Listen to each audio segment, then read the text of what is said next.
একটা সময় ছিল যখন শহরের ভিড়, যন্ত্রের শব্দ আর মানুষের কোলাহলে দম বন্ধ হয়ে যাচ্ছিল। এক অরিন্দম নামের এক যুবক, সে সবকিছু ছেড়ে একদিন হঠাৎ বেরিয়ে পড়লো অজানা পথে। হাঁটতে হাঁটতে চলে এলো ঘন জঙ্গলের গভীরে।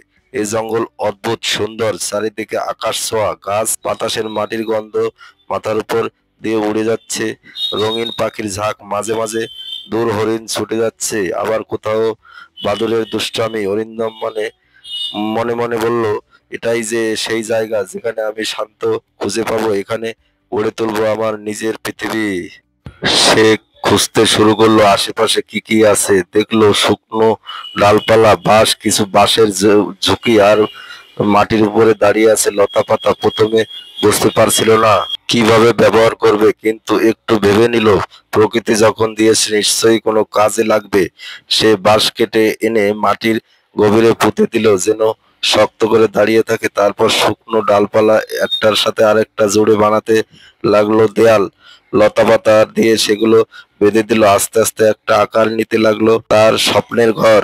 তবে কাজটা মোটেও সহজ ছিল না। কখনো ঝোড়ো হাওয়া এসে উড়িয়ে নিয়ে যেতে পারতো ছাউনি, কখনো রাতের অন্ধকারে হিংস্র জন্তুর ডাক তাকে ভয় কাঁপিয়ে তুলতো। একদিন ভারী বৃষ্টি নামলো, পুরো ঘরটা ভিজে একবারে এম, এ- এ- একাকার হয়ে গেল। দেয়াল নরম হয়ে পড়ে গেল মাটিতে। অরিন্দম বসে রইল ভিজে শরীর নিয়ে, কিন্তু তার চোখে ছিল এক অদম্য জেদ।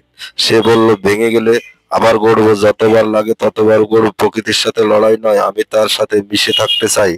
পরদিন ভোরে সূর্যের প্রথম আলোয় সে আবার শুরু করলো। নতুন ডাল সংগ্রহ করলো, শুকনো পাতা দিয়ে ছাদ শক্ত করতে পারলো। গাছের উপর এই ঘরটি দিনের পর দিন কেটে গেল। ঘরটা এখন একেবারে আলাদা রূপ নিতে শুরু করেছে। বাঁশ আর ডালপালার দেওয়ালের ফাঁক দিয়ে বাতাস ঢুকে যাচ্ছে, কিন্তু ভেতরটা ঠান্ডা আর আরামদায়ক। ছাদের উপর বৃষ্টির ফোঁটা পড়ে, টুপটাপ শব্দ করে, যেন প্রকৃতি গান গাইছে।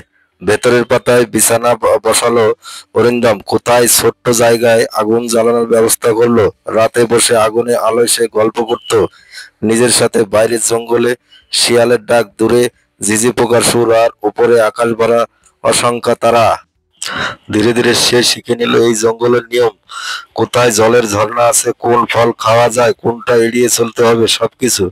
একদিন সকালে পাখির ডাকে জাগিয়ে তুললো, হরিণের দৌড়ে দৌড়িয়ে কৌতূহল নিয়ে তাকিয়ে থাকতো। এমনকি একদিন একটা ছোট্ট পাখি এসে তার ঘরের ছাদের কোণে বসে বাসা বাঁধলো। অরিন্দম হাসলো, মনে হলো হয়তো আরো আমাকে আপন করে নিয়েছে। তবে জঙ্গল সব সময় শান্ত নয়। এক রাতে গভীর অন্ধকারে সে শুনলো গাছের ফাঁকে অদ্ভুত শব্দ। মনে হলো কেউ যেন হাঁটছে। আগুনের আলোয় ছায়া নাড়ছিল, তবু বুক ধড়ফড় করছিল। কিন্তু সে ভয় পায়নি। সে জানতো এই জঙ্গলে তার শত্রু নয়। ধীরে ধীরে শব্দ মিলিয়ে গেল, শুধু রইল পাতার খসখস শব্দ, দূরের পেঁচার ডাক।